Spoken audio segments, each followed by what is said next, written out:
আপনি জামাতের শীর্ষ নেতাদের কথা একটু বললেন। আমি যদি একটু যে আপনারা যদি মনে করেন তাদেরকে অন্যায়ভাবে বিচারের মুখোমুখি করা হয়েছে, সেক্ষেত্রে আসলে আপনারা কোনো আইনগত কোনো ব্যবস্থা নেবেন কিনা, বা যারা ওই সময় মিথ্যা সাক্ষ্য দিয়েছে আপনাদের বিরুদ্ধে তাদের ব্যাপারে কোনো পদক্ষেপ নেবেন কিনা?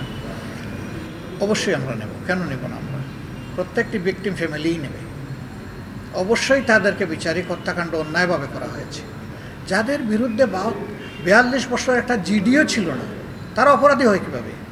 তারা যদি অপরাধী হতেন তাইলে শেখ মুজিব যাদের তালিকা করেছিলেন যুদ্ধ অপরাধী হিসাবে, তাদের তালিকায় ইনাদের নাম থাকতো। ওনাদের কারো নাম তো থাকা দূরের কথা, একটা জিডিও ছিল না। এটা সম্পূর্ণ বানায়ট, রাজনৈতিক অসৎ উদ্দেশ্য প্রণোদিত, এবং জামাতকে ধ্বংস করার জন্য এটা ছিল একটা মিথ্যা প্রয়াস। এখন যারাই এই ব্যাপারে ক্ষুব্ধ ফ্যামিলিগুলো ব্যবস্থা নিতে যাবে, আমরা তাদের পাশে থাকবো, আগেও ছিলাম, এখনও থাকবো। 100% কপার কন্ডেন্সারে তৈরি ভিশন ফ্রিজ, তাই গুণে মানে অটুট থাকে বছরের পর বছর। একটা দলকে ধ্বংস করার জন্য তাদের নেতাকর্মী এবং শীর্ষ নেতাদেরকে খুন করা হয়েছে, এটা আমাদেরকে কষ্ট দেয়। কিন্তু আবার দেখি যখন সব কষ্টের পরে যারা আমাদের উপরে জুলুম করেছিল, আমরা তো ওই দেশেই ছিলাম। মীর কাসেম আলী সাহেব তখন আমেরিকায় ছিলেন। বন্ধুবান্ধবরা তাকে পরামর্শ নাকি দিয়েছিল যে আপনি আসবেন না। তিনি বলছেন কেন আসবো না? বলছে যে আসলে তো আপনাকেও মিথ্যা মামলায় জড়াইয়ে ফাঁসি দিয়ে দিবে। উনি বলছে আমার কিসমতে যদি ফাঁসি থাকে আমি ফেস করব। আর আমার বিরুদ্ধে মামলা দিল, আমি যদি দেশে না আসি তাহলে তো আমি স্বীকার করে নিলাম যে আমি অপরাধী। আমি তো অপরাধ করি নাই, আমি স্বীকার করবো কেন? তিনি বীরত্বের সাথে দেশে ফিরে এসেছিলেন এবং হাসি মুখে তিনি ফাঁসি বরণ করেছেন, কিন্তু অন্যায়ের কাছে মাথা নত করেননি। আজকে তারা বলে থাকেন যে বাংলাদেশকে তারা অনেক দিয়েছেন এবং তারা নাকি উন্নয়নের মহাসড়কে উঠাই দিয়েছেন বাংলাদেশকে।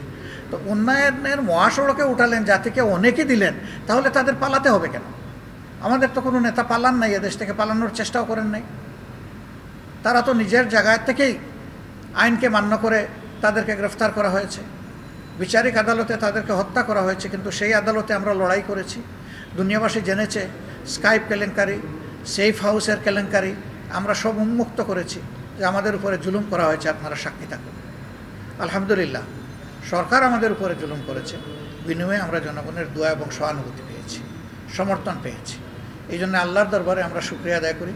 আর আমাদের প্রিয় জনগণ যারা এই বিপদের সময় আমাদের পাশে দাঁড়িয়ে আমাদেরকে সহানুভূতি সমর্থন জানিয়েছেন, দোয়া করেছেন, আমরা তাদের কাছে কৃতজ্ঞতা প্রকাশ করি। এই হচ্ছে আমাদের অনুভূতি। এখন তারা চলে গেছেন, এখন আমরা পিছন নিয়ে কামড়াকামড়ি করতে চাই না। আমরা কোনো প্রতিশোধের রাজনীতিতে বিশ্বাস করি না। কিন্তু কোনো নির্দিষ্ট ব্যক্তি যদি তিনি কোনো অন্যায় করে থাকেন, অপরাধ করে থাকেন, অবশ্যই তার অপরাধের বিচার হতে হবে। সে ভিকটিম ফ্যামিলি, ক্ষতিগ্রস্ত ফ্যামিলি, যারাই বিচার চাইবে, আমরা তাদের সকলকে নীতিগতভাবে সহযোগিতা করার জন্য প্রস্তুত।